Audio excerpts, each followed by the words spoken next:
it's a powerful card when it does something successfully, but it also just takes people out of their game completely. It sure does. Right? It's just like, we talked about sequencing on day one, right? Yeah. And it's like, you've got this whole sequence of what you're going to do. I'm going to attack, I'm going to trade, I'm going to do this. And it does not work out. No, that thing tends to freeze the board state pretty quickly. So we're going to start off on a quarterfinal between Raphael Levy, the Hall of Famer, and David Saylor, an old long-standing Magic player. He's been around forever. So this is a kind of fairly classic matchup. David Saylor is what I would call a very fair black-red deck. Features removal and creatures and does its thing. On the other side, you are going to see a lot of action from Raphael Levy very quickly. He is blue-white, he is humans, and he's what I would call humans tempo. He's got double feeling of dread. He's really all about getting a Marshall. Marshall watched the deck. What did you referred to the deck as a specific archetype here? Yeah, and I think that what Rich said is exactly. It's a tempo-based deck. So he was taking the cheapest possible blue and white creatures that he could, and he's basically looking to assemble a board state that can get in for some amount of damage, 4 to 5, maybe 6, and then he's got 2 feelings of dread, he's got Grasp of Phantoms. He unfortunately didn't get any silent departures, which would have been an absolutely fantastic card in this deck. But bottom line is, he's looking to assemble a quick board and then not care about what his opponent does creature-wise after that, and then just get in for the last damage. He's also got an Invisible Stalker, and he picked up, in Pack 3, Pick 1, he got a Silver Inlaid Dagger, which turns all of his one-drop human dorks into all of a sudden formidable threats. And as you see, Levy has kicked off very quickly with a Delver of Secrets. And he adds Unruly Mob to the board. Late game he has a Lost in Mist, which potentially says, no, your big guy doesn't happen, and your previous what-would-be blocker goes away. Yep. You might see him win games like that. Right, he's going to reveal. Nope. No instant or sorcery there. Saylor is underway. No, these are from the... So he got a crew and outlaw. Careful there.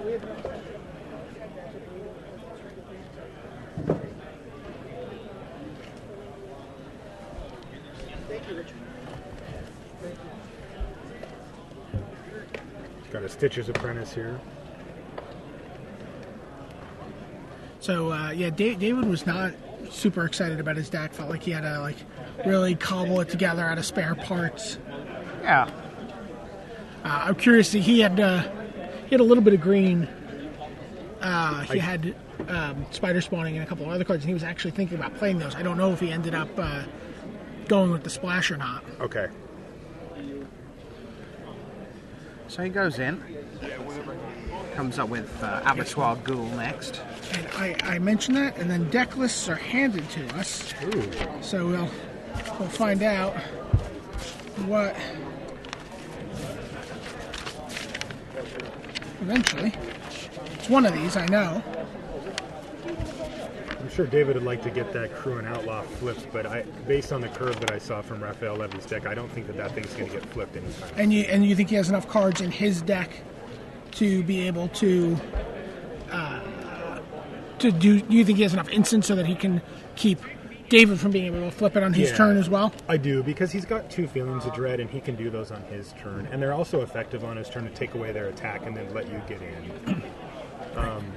The problem right now that Raphael's facing is that he's got 3 1-power creatures. It just flipped. Oh, he did flip it. But does Raph have a Smite the I'm Monstrous? going to assume that he was okay with that then, because there's, based on what I saw, he's either got a bunch of lands in his hand or he is okay with this happening. I'm expecting a Smite the Monstrous. Well, that's a 3/3. That's right. Yeah. The Terror of Crew and Pass but when is it 3/3 attacks, double strike. And it's double strike. I'm thinking about Instigator Gang. That's right. +3/+0. That's the one you want to get. So there's feeling of dread to say, go away for now and at least once more. He has an option of flashing it back here, although that would be just to flip the werewolf. It doesn't make a ton of sense.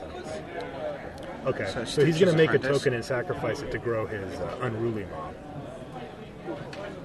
And we might see a bit of response from Saylor. Yeah, he's got 5 untapped mana here.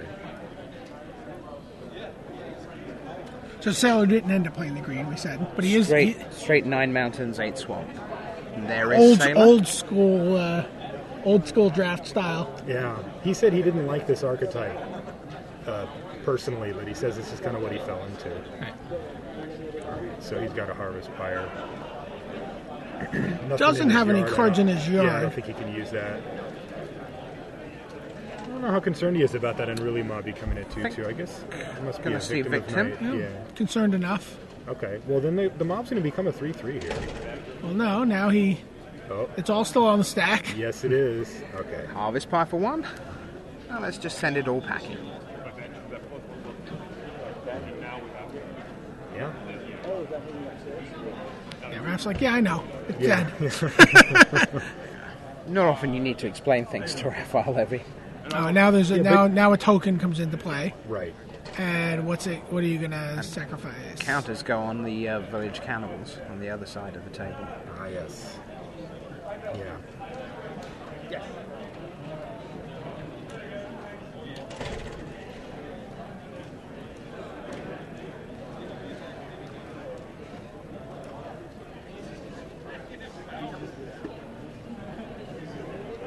He sacrifices the Delver instead of the homunculus token And then that grows the villagers again. because it's a human.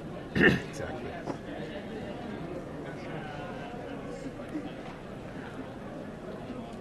So the early start that Levy would have looked for has somewhat disintegrated here. He was like, "Am I flipping it? What am I doing? What's?" Yeah. Oh, it flips on his turn. It flips because David played 2 spells. That's right. Yeah. It's still tapped. There we go. So Levy will send his homunculus token in for 2. And will then tap out full 4.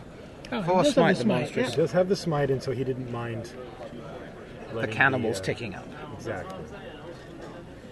All right. So we've got a rage thrower. And he How many gets a- ways does Raph have to deal with a rage thrower? He can keep it tapped down. That's not I quite think enough. smite is the only. I think smite's the only card that I saw Yeah, that and can he actually only, just and he kill only it. had 1. Yeah. He's Chapel got sensory Guide. He's got- deprivations and stuff. He's got but- Lost in the Mist, Dissipate. Could definitely be an issue. He's going to offer the trade here. So did you feel like watching the draft that Raph had a very clear plan of what he wanted to do? Yeah, I mean, once like after the first pick, he stuck to it religiously. During Pack 2, he got past a couple of very good black cards, mainly a curse of Death Soul, which is actually very good against him as well. And it didn't phase him. He stuck on plan, and he just did not waver at any point. I think he knew the deck that he wanted. More flipping action from Saylor. So he gets ready to look at 2/2 Homunculus and 2/3 Flying Chapel Geist on the French side of the table.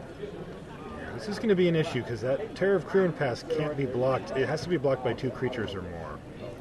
And since it has double strike, it's pretty bad for Wrath right now. So interesting to find out Sailor, despite wearing a Mets outerwear there, is actually a Minnesota Twins and St. Louis Cardinals fan. What happened there? He was wearing it because he likes baseball. He's just supporting baseball. He's just supporting baseball, and I guess that was the only baseball shirt that was clean. I can respect that. I don't know. All right, get in for 2. Let's we leave see the if- homunculus back to block. Or see Feeling of Dread get flashback here, no? Yeah, I think if he was going to, he'd probably just ship with the homunculus as well. Pitchburn Devils is next from Saylor.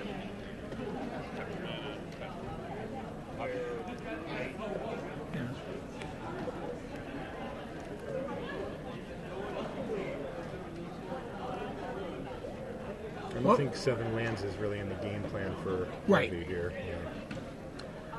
Well, he could flashback Feeling of Dread and cast Feeling of Dread and flashback Feeling of Dread all in the same turn. That is true.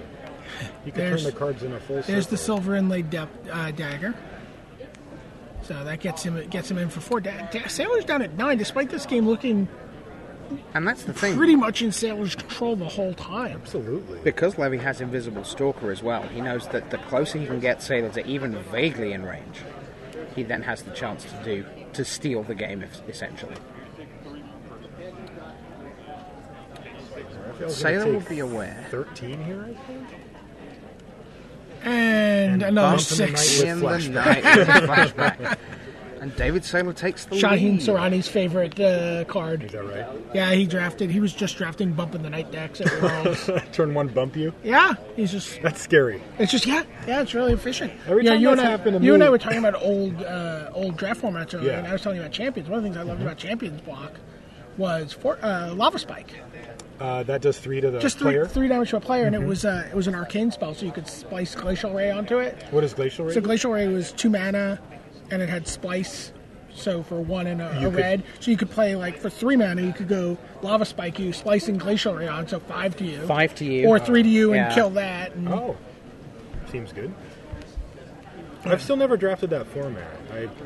I will now that you've mentioned that you. Yeah, it's it one was, of it your was favorites. a lot. I mean, I love triple champions. It's all good. It was not a super popular format. I think a lot of people look at it as a nadir, but Okay. I really enjoyed it. Part of that, though, was in the way that, in a sense, the publicity drive was so geared towards the fact of the flavor. It Right. was like, come and join us in the first ever set that's based in a real-world place. It's ancient Japan. You can go feudal. You can have your Bushido. And they didn't actually spend a lot of time thinking of the months leading up to the Champions block, of going, here's this really cool mechanic that's like the Bushido was, and here are all these different really cool things you're going to be able to do when you play the game, and that didn't really happen with Champions Block, and it was a real flavor-driven year. Right, and you see then in a flavor-driven year like this with Innistrad. I mean, bump in the night, right? Like, is there a more flavorful card in the set?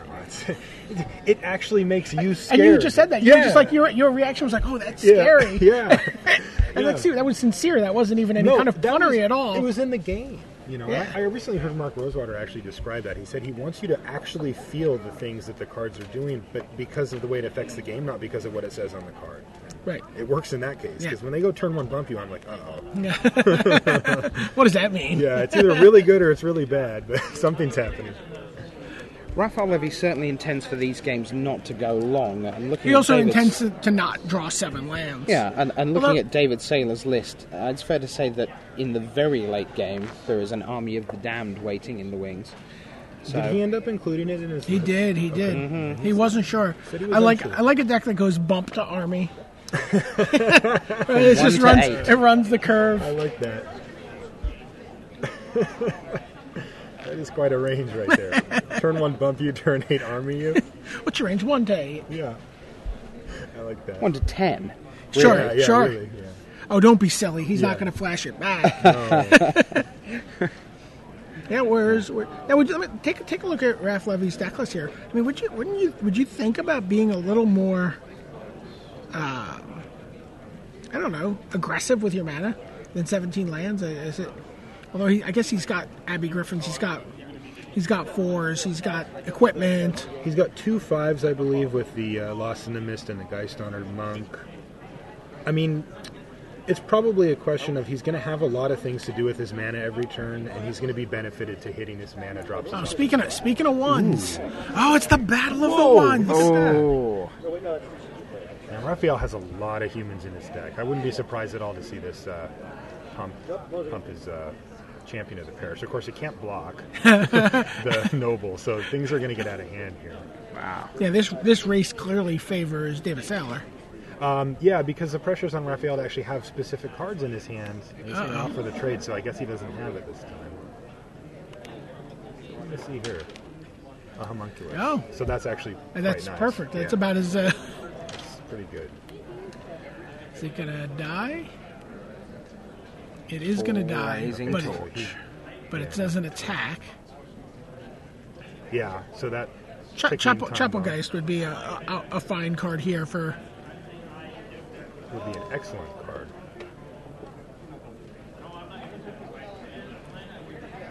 He has 2 Elder Cathars in his deck. We can see one of those come down, but then he's in full race mode.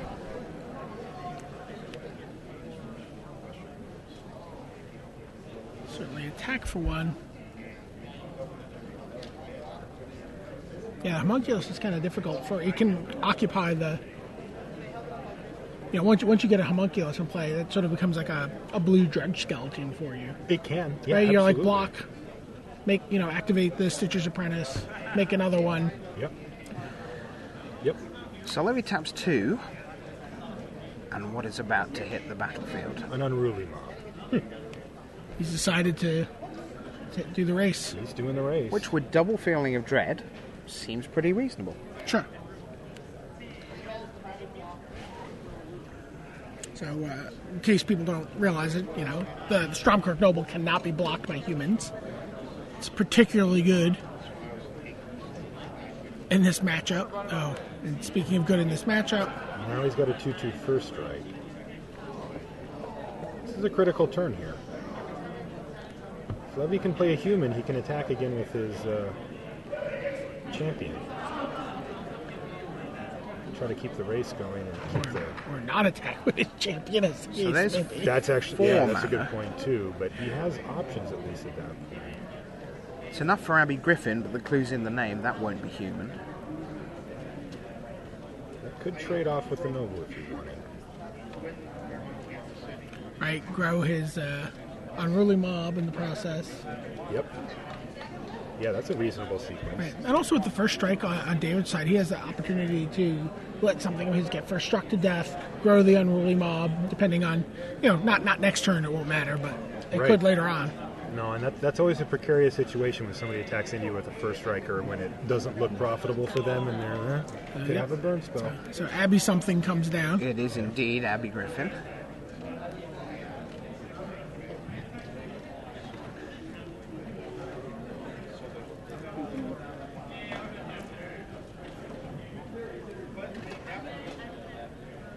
I think another possible reason for 17 land is you look at the chapel on the Geist Honored Monk.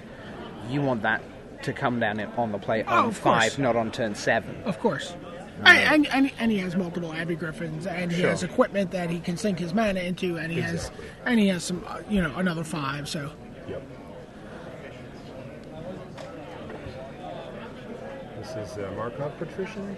Oh, he's got a couple options. He's got Devils, or he goes for the 2/3 rather than the 3/1 lifelink. So Devils is just such a weird card, right? It's like it doesn't fit in any strategy deck. particularly. It just fits in a curve. It's a devil. It's perfect in this deck, right? It's perfect in a curved deck like this, which is just not a ton of synergies and just is on curve removals. Deal with stuff. Yeah, one of the interactions I like with Devils is that it doesn't die to Rolling Templar, and it's in the same color as it. Sure. So a couple of points come in, which you can't see just by looking, because that's the Abby Griffin being vigilant. And now Voiceless Spirit flying 2/1 first strike for Levy, who passes the turn. He's like, I would not like the Cruin Outlaw to flip. Yep. Yeah, right. That was just one of those cards. It just gets in. Gets in there. Ooh, that's a Heretic's Punishment. It's a card we saw a little bit of today. Yes.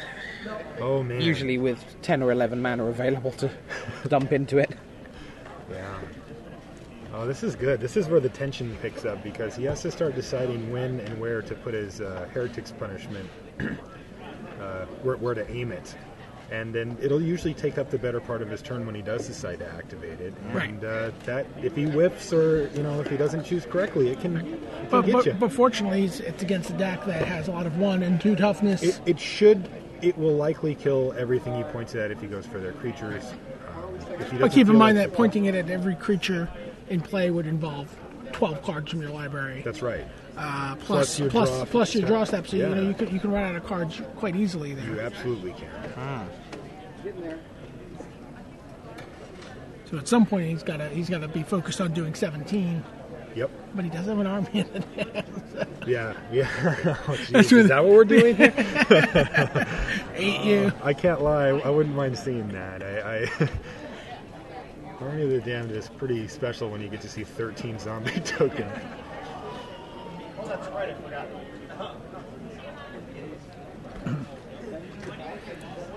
Sure. Did you want this? Yeah. So Levy begins the process of feeling of dread.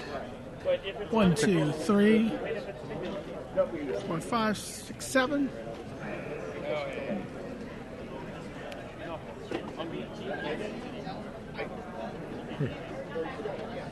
Then he looks to flash it back, Sure. presumably on Saylor's turn. He has a Rage Thrower and that Markov version still.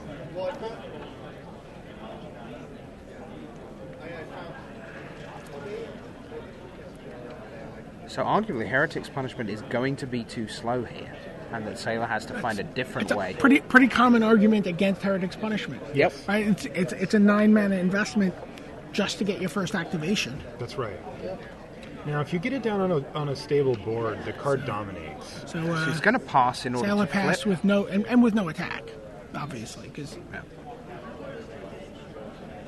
Okay, yeah, because he wants to leave his guys back to be able to block the unruly mob And to just have a blocker, a single attacker means that the feeling of dread is going to leave him defenseless. That's right. Save for the Heretic's punishment. This game is very much about that Heretic's punishment now. If you can get enough activations to not be outraced, you should be able to stabilize him. I think that with how much power he has on board, he should be able to finish him pretty quickly. I don't think he's going to get decked or anything here. No. Of course he's not. I'm just trying to say how far down he's got to go. Well, he's got to clear off a fair amount of creatures here.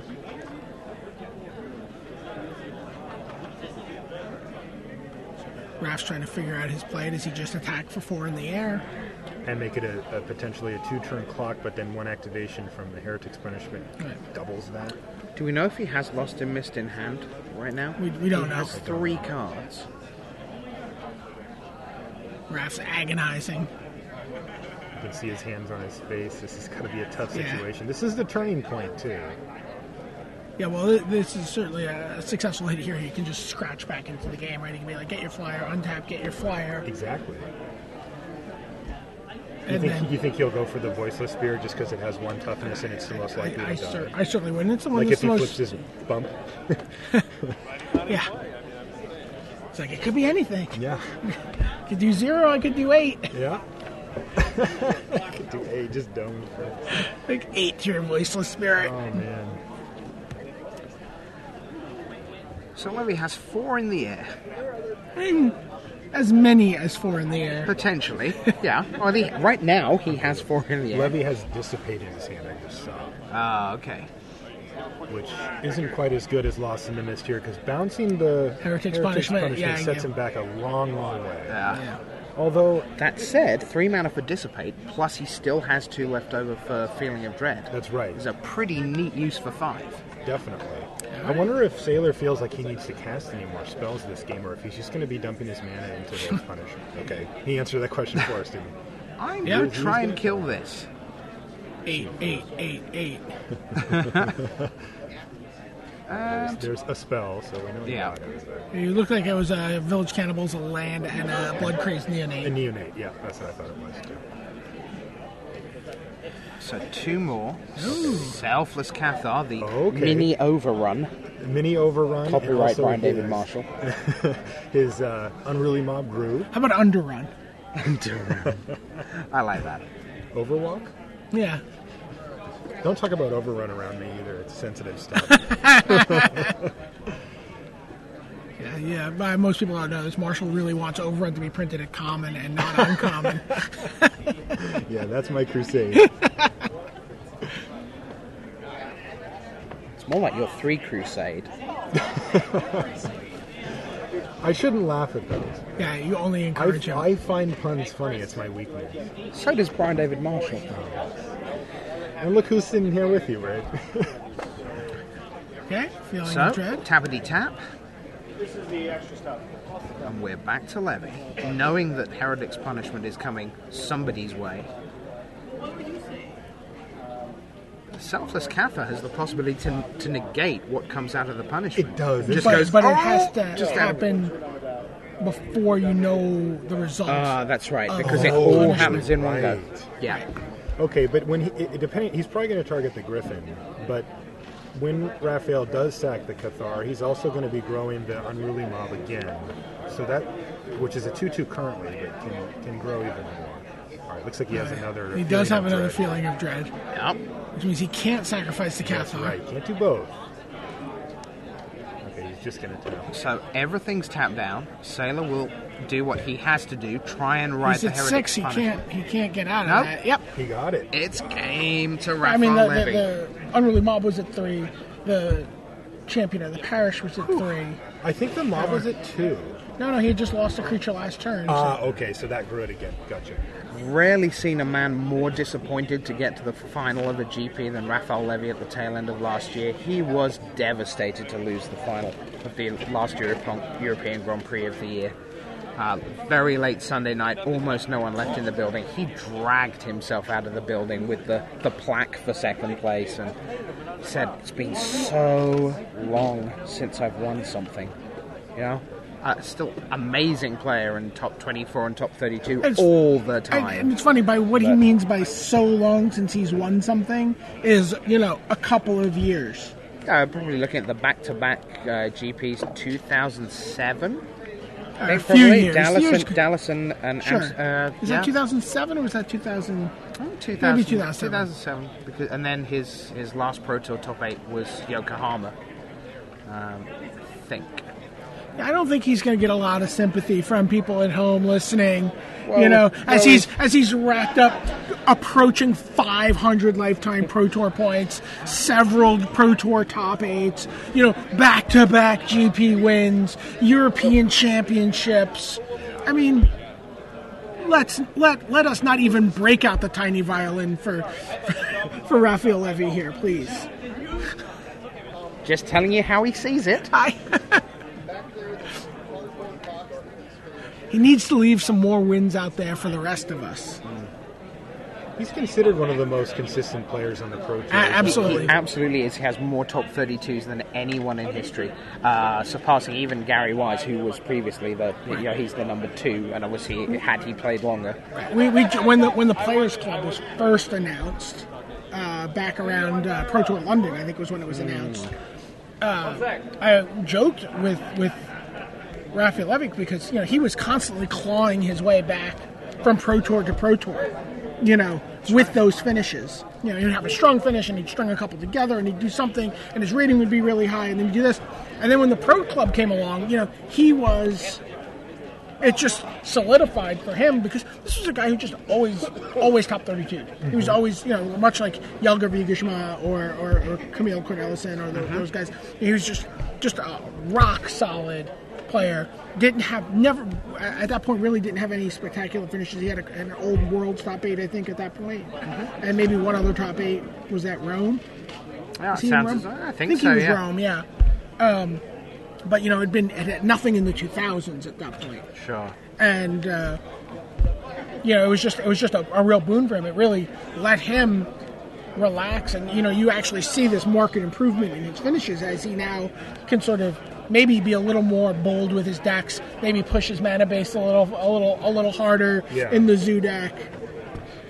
Marshall, let me ask you. When I was growing up in the game, there was a real mystique around the big-name American players. When you're just learning to play and you hear about the European players going off to the United States to play these huge players, they were mythical figures virtually. Was the same true in reverse for a young American player looking at the giants of the European game, or not so much, do you think? So, at least from my perspective, I always viewed them more like mysterious, right? Like, sure. You had the Japanese players and the European players, and it was like, well, what are they up to? They do it differently than we do.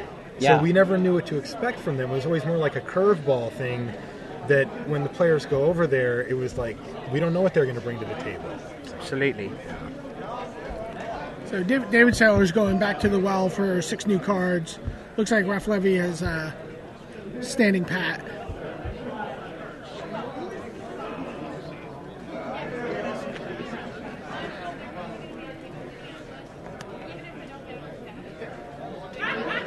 This is a big game for both of these guys.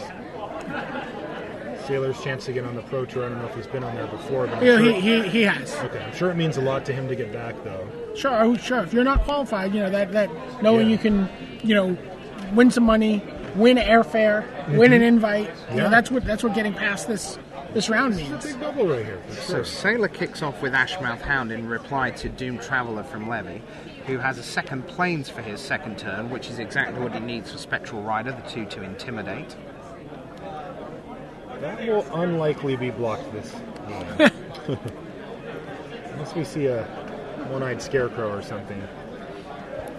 Yeah, that to me, one-eyed scarecrow's relevance is more in dealing with Spectral Rider. for me Yep. than in nerfing flyers. Yeah, it's true.